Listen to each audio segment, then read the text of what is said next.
All right, welcome back to the Woke-ademia podcast. I'm very pleased to have Mark Perry here, a professor emeritus at University of Michigan and a senior fellow at AEI.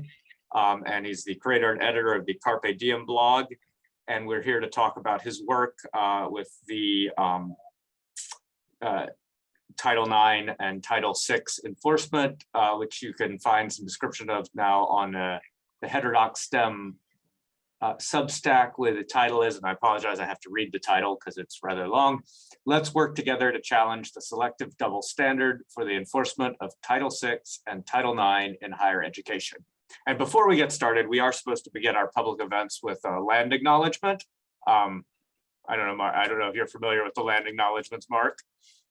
Well, I am, and I heard your podcast with Peter Boghossian and know that you guys talked about that a little bit at the beginning after you read Mine it. has been evolving, and now, given the state of the University of Texas, I fully support the idea of returning all lands at the University of Texas to whatever group will do something other than what we're doing. So that's my current view on the land acknowledgement.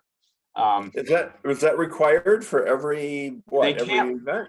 So we're in the Fifth Circuit, right? So they can't quite compel speech for us yet, is my understanding, but it's requested. Nobody in the business school knows this exists. I'm the only person who even knows this exists, but everywhere else on campus, this is getting adopted, and you're asked to put it in your syllabus.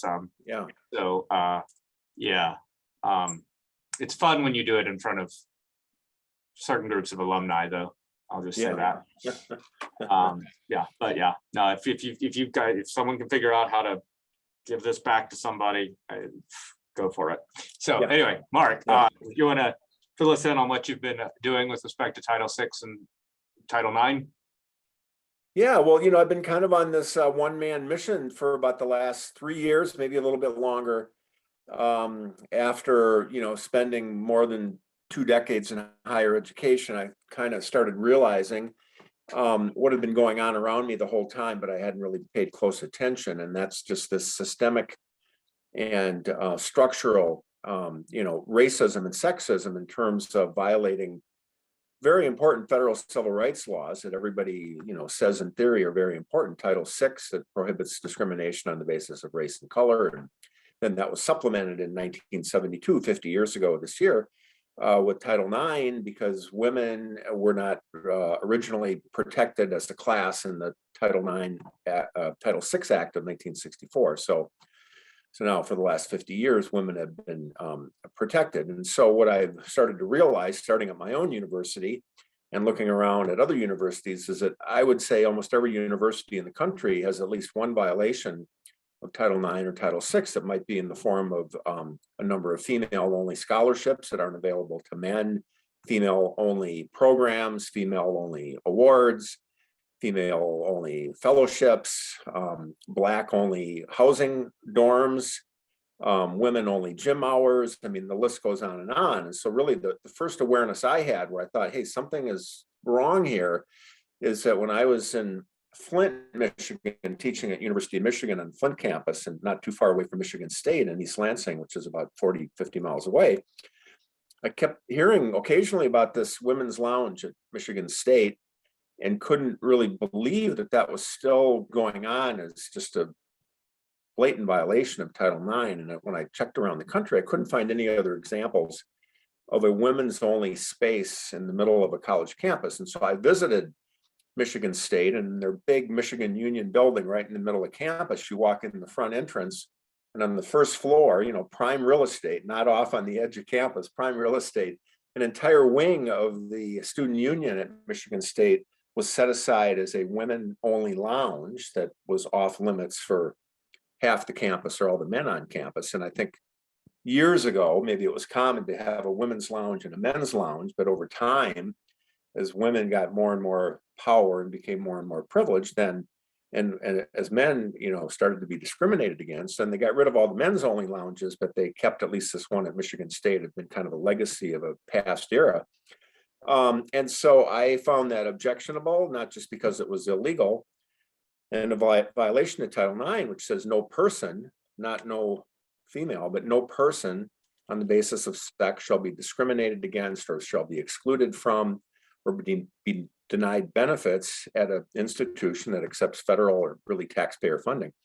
And so that was my kind of first awareness. And it was like, I think, a kind of a physical and symbolic representation of what goes on at every college that often is much less visible, and it sometimes can be very hidden, and other times not so hidden. But so in this case, I thought, well, this is just objectionable on many different levels. And so then I filed a civil rights complaint at the state level back then, because I wasn't familiar at the time with how to file a complaint with the Office for Civil Rights, which is a division of the Department of Education at the federal level. And so as I was working my way through this complaint process, Michigan State became aware that there was a pending civil rights complaint against them. And then this was in the summer, I think, of 2016. And they had other Title IX problems as well, with Larry Nassar and the gymnast program and all of that. And so they were under the watch of the federal government already for Title IX. So I think they realized, partly because of my complaint, that they just couldn't justify this flagrant, obvious violation of Title IX. And so they closed. And so what was interesting is they couldn't have just taken the sign off this outside of the women's lounge that had a history of how long it had been there and how much it had served the women on campus. They couldn't have just taken the sign down and said this space is open for everybody now. That wouldn't have worked very well politically. So what they did is they closed it down for renovation, and then they kind of restructured it or remodeled it, maybe added a men's bathroom. I'm not sure exactly. But then they could say in the fall, when all the students returned to campus, that this space had been, reconfigured and updated and remodeled, and now it was open to all students on campus without any restrictions anymore, preferences. And so, the women kind of got a little bit upset, and there was a lot of sit-ins and protests and demonstrations and petitions. Because, as Thomas Sowell said, that often if you've been receiving special treatment for long enough, that then you look at equal treatment as a form of discrimination. So that was kind of what was going on there. They had this special female privilege, and then when they had to give that up, they looked at it as a form of discrimination, when really it was just, complying with federal civil rights laws and having equal treatment. So anyway, so they obviously couldn't go back. And so that was kind of my first success. And so then I turned, my sights kind of on my own university, and then realized, and I hadn't paid close attention, but every year I'd get an email from the provost saying that there were 12 faculty awards that we could apply for as faculty. And most of them were cash awards plus teaching time release. So, very valuable awards. And of the 12, I was ineligible for 5, because 3 were for female faculty only, and 2 were for minority faculty only. However, they kind of vaguely defined that. It wasn't even clear what that meant, but probably Black and Hispanic faculty, but not Asians. I'm not quite sure. But anyway, so then I challenged those again internally. And what I found out is that the Title IX office in Ann Arbor, which at that time had jurisdiction over all 3 campuses, they pretty quickly agreed with me that those were violations of federal civil rights laws. They were violations of state civil rights laws. They were a violation of University of Michigan's own very strong, lofty statement of non-discrimination on campus. And also in the state of Michigan, as amended by a voter referendum in 2006, it violated the Michigan state constitution. So many different levels, it was violating federal state civil rights laws, the state constitution, and Michigan's own, policy of non-discrimination. So they pretty much agreed with me. And then I started to realize that universities operate under a, system where even if they know it's illegal, I think they often just figure, well, no one's going to complain, or we'll just wait until somebody complains and then we'll change it if we have to. But maybe we can do a lot of good in the meantime, because then we can serve groups that they, deem to be underrepresented or deserving, even though women are now overrepresented. But so they figure, I think, often that either nobody will complain, or even if somebody does complain, they'll then reluctantly make the changes. But what usually happens, even if it's at the federal level, there's never usually any fines or penalties or consequences. They don't have to apologize. So the consequences on the downside are kind of minimal. So they often, I think, figure that they'll just do it as long as possible. And if they get caught, then they'll make whatever changes are necessary to, satisfy the federal government or state government. So anyway, so then I was able to have those 5 faculty awards changed so that they're now, even currently still, 5 years later, they're still open to all faculty. And then I started to realize that this was really a bigger problem, and that if I was recognizing at my own university that it was obviously a problem everywhere else. Oh, and then right after that overturning of the scholarships for being discriminatory, then the science faculty on campus at the Flint campus of University of Michigan, they came up with the great idea that they were going to have a summer STEM camp for girls, for like junior high or high school girls. And again, if you look around the country, almost every college campus, hundreds, thousands of college campuses historically have had special STEM programs for girls and for women, at the undergrad and grad level, and even at the teaching level. But hundreds of schools around the country have special girl-only summer STEM camps, or girl-only computer coding camps, or math camps, physics camps. And so our faculty decided they were going to have this new program called GEMS, which was the Girls in Engineering, Math, and Science. And it was going to be some 1-week program in the summer of 2017. And what I found interesting is that by the time I found out about it as a faculty member, it was already a done deal. It had been approved, and they had flyers and dates and events. And so then, as you know, Richard, for new programs at a university, it goes through lots of layers of bureaucracy. And so I'm thinking that this started as a faculty idea, and they would have had to get approval of their departments and their department chairs and their colleagues. Then it would have gone to the level of the dean, and then the dean and the associate deans and assistant deans and executive committees. They would have all looked at it and approved it, would have had some kind of budget. And then would have gone up to the provost office, and then the provost and associate provost and assistants to the associate provost, and all the bureaucrats would have had to approve it. And then maybe it would have gone to the president, or in our case, it would have been the chancellor. So I'm sure dozens of faculty and administrators and staff had seen this program. It was clearly discriminatory, clearly a violation of Title IX, and excuse me, also in Michigan, a violation of state law, violation of the state constitution. And yet, I guess nobody ever even questioned the legality and the propriety of having a girl-only summer STEM camp program. Excuse me. So I challenged that program and was able to stop it right before the summer. And they made the people in charge of the program, they had to redesign it. They left the name the same, but they stopped using G for girls. They just called it the GEMS program, but they didn't emphasize the G. But then they had to open it to all genders. And so again, that program is continuing today with all genders. Okay, so after that experience with the science program for girls only, again, and I'm sure the faculty on my campus have looked around the state and around the country and see that everybody else is doing this.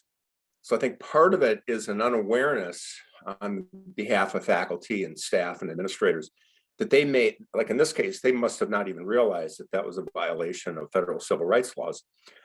I think in some cases, and often they'll introduce new programs without checking with either the general counsel or the Title IX office to kind of make sure that this is legal.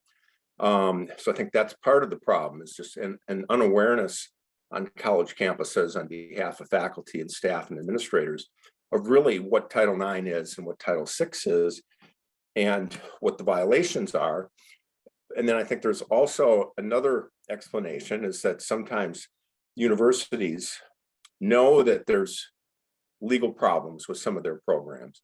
But as I mentioned before, that they just figure that either nobody's going to complain, and that's been the case. So they've been able to just, violate federal civil rights laws with impunity for decades because no one has complained until recently. And then again, as I mentioned, even if they get caught, often the consequences are fairly minimal. And so they figure they'll just do it as long as they can. And then if they get caught, they'll make changes. Do you know of any examples where anyone actually got a serious consequence of any form for breaking these federal laws? No, I mean, there's never been a case that I've been involved with, and I've filed now almost 450 complaints, and that's resulted in over 200 federal investigations and over 100 resolutions. But I'm not aware of any case when there was ever a fine or a penalty or even an apology. You would think the university would have to apologize to the campus community for violating, in the case of female-only programs, they violated the civil rights of half of the campus community for years and years and years and decades. And so usually, as far as I know, yeah, there haven't ever been any, real fines or penalties. It's just they get caught, so then they make changes to the program. Usually, either they'll terminate the program is one way if they can't get buy-in. If they've been operating a girls-only STEM camp for 20 years, it's often hard to get the faculty and the people who are the directors to all of a sudden change from a girl-only program to a co-ed program. So sometimes that's a little bit of an issue, and they just decide to terminate it. Or then, in the case of a female-only or girl-only program, they'll convert it into a co-educational program and change the requirements so that it's clear that all genders are eligible. And often they really should change the name if the program name has the word women or girl in it. But often, if that program has been established for decades, they'll allow the university to continue using a program name with the word girl or women in it, if they can make clear on their marketing of the program that the public understands that this program now is open to everybody.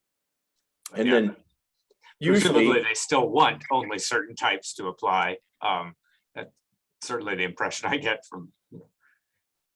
Well, that's often the case, and that's what we call a legal fig leaf, where sometimes they'll pretend that it's open to everybody, when in practice it's going to continue to operate as a women-only or female-only program. And one of the areas where the Office for Civil Rights, I think, has been complicit and has enabled universities to continue to discriminate is in the area of women's leadership programs. So I'm sure McCombs has one. Most top business schools have some kind of women's leadership certificate, women's leadership program, women's leadership initiative, women's leadership forum, where these are, classes or programs or certificate programs for women's leadership issues. And they clearly have designed it for women. All of the professors are usually women. 100% of the participants have been women. And then when they get caught, then they'll make very minor cosmetic changes to the eligibility requirements. And then it'll say something like, this program is open to women or individuals who identify as female and their allies, or something like that. They'll add allies as kind of a way to kind of pretend that they're going to include men. Instead of a gender test, you get a political test, which is great at public universities, huh? I mean, we now have one for hiring and promotion and all that, so not too surprising you'd have it for the for anything else. Yeah.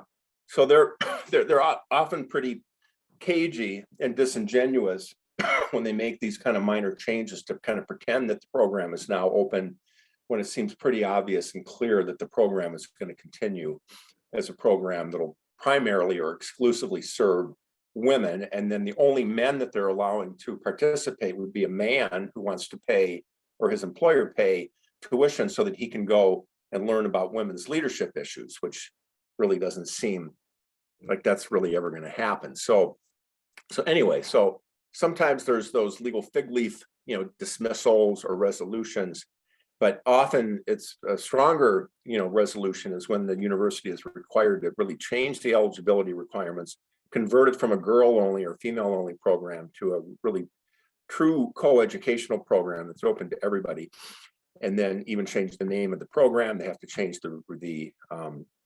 sometimes the name of the program. They often have to report for a period of 1 or 2 or 3 years to the Office for Civil Rights, showing or demonstrating, how many students applied, how many students were accepted, what the gender breakdown was. So in some cases, they are required to really demonstrate over a period of 2 or 3 years that they have converted it into a co-educational program. So that's the best outcome, from my standpoint, because then it's really forcing a university to, comply with Title IX and have a program that's open to everybody regardless of gender. So that's in the process of doing all of this, have you gotten a lot of feedback, either positive or negative, and you ever been concerned about any type of retaliation? I guess you had tenure when you started this process, so maybe, but possibly just as what your experience was and what your advice would be for other people in a similar situation. Yeah, well, that's a good question. It's kind of interesting because the biggest kind of negative reaction I had was with the women's lounge at Michigan State back in 2016, where they were very upset, maybe partly because of the rivalry between Michigan State and Michigan as well for sports, that some professor was coming over from Michigan and disturbing their, quiet little women's study lounge in their student union. And I got a lot of bad, nasty kind of phone calls and emails. So, I did kind of get a little bit attacked and tried to be canceled, I guess, on that issue. But ever since then, I really have expected to have been a lot more a target for, attacks. Like, for example, last May, after George Floyd, which happened just about 6 miles from where I'm at right now in Minneapolis, his main funeral service was in downtown Minneapolis at North Central University, which is kind of a small Christian college and on the edge of downtown Minneapolis.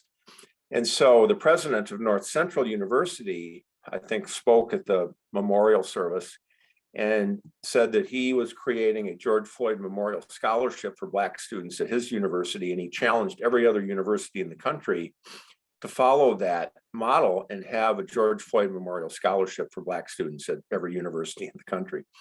And so some universities did that, including 4 or 5 around here, including the University of Minnesota, a couple other smaller colleges, one called Bethel College, one called St. Catherine's.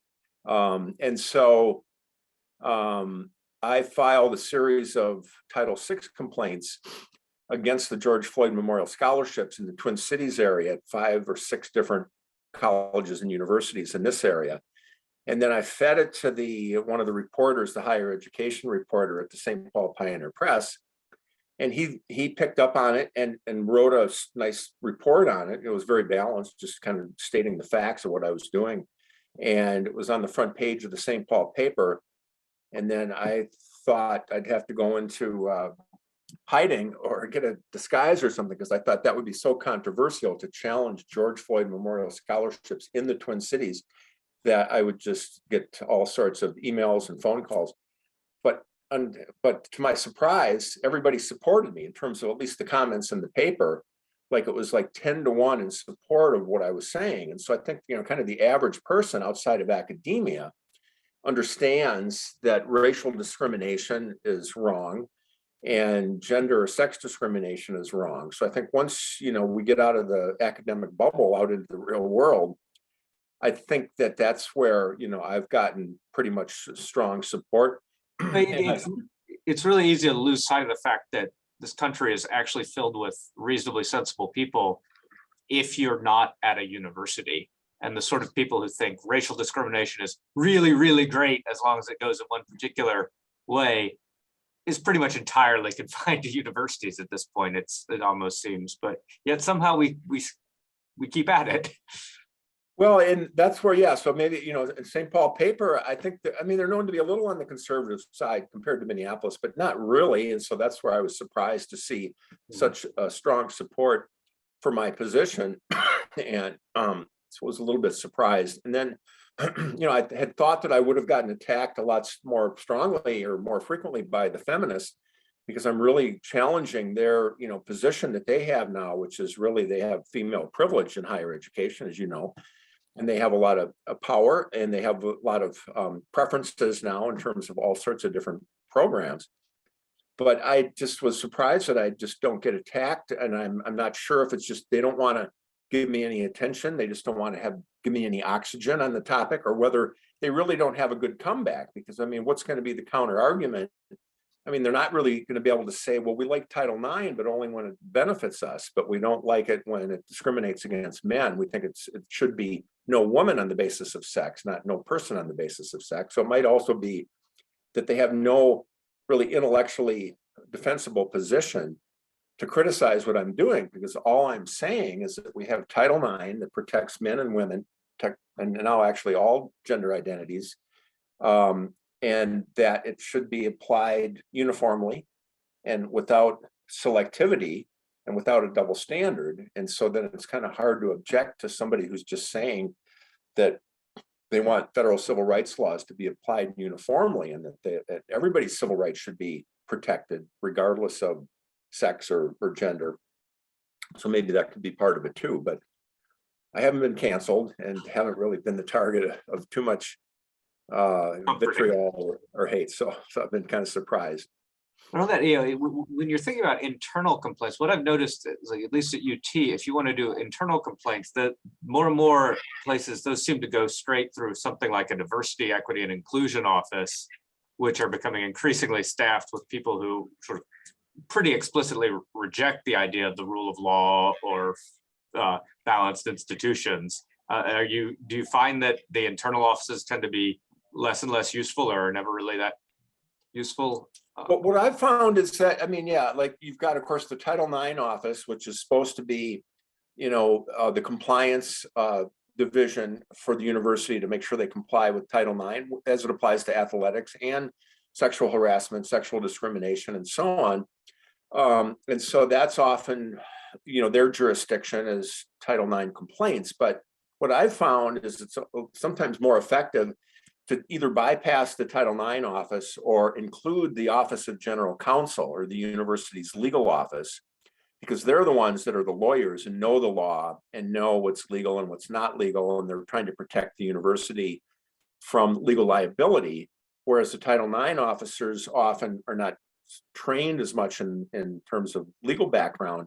And so in some cases, I've found, if you're dealing with the Office of General Counsel, they're the ones that are a little more sensible and reasonable and not quite as, politically motivated or biased as the Title IX office is. And so that's where often those two working together, I think sometimes the General Counsel office can provide legal counsel to the Title IX office to make sure that the university is in compliance, because, it's a very serious situation that if the university was ever to be found to really be in violation of Title IX, their federal funding could be in jeopardy. And the federal funding includes Pell Grants for all the students that get Pell Grants, federally insured student loans, which really is quite a few students, and then the research grants.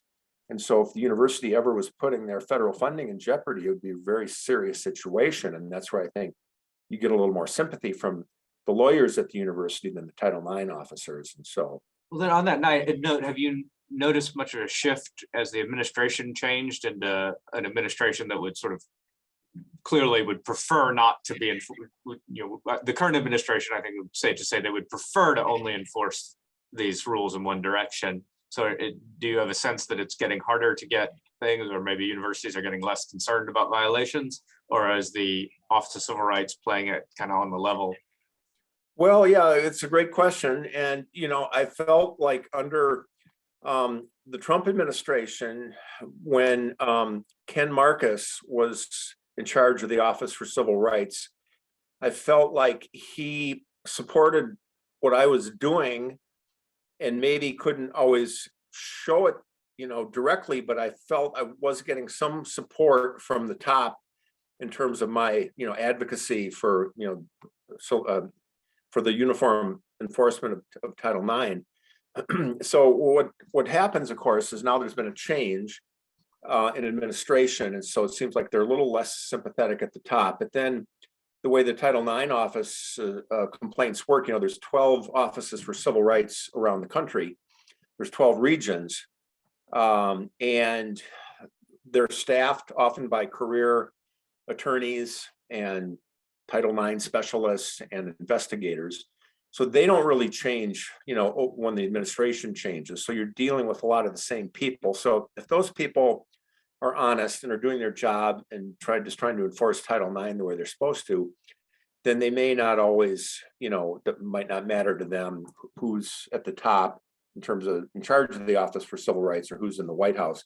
But the one thing that has changed, and I think this is a direct result of the new administration being less sympathetic, even though Biden came out with a very strong statement last year, executive order, all students are guaranteed under my administration to have an educational experience free from sex discrimination.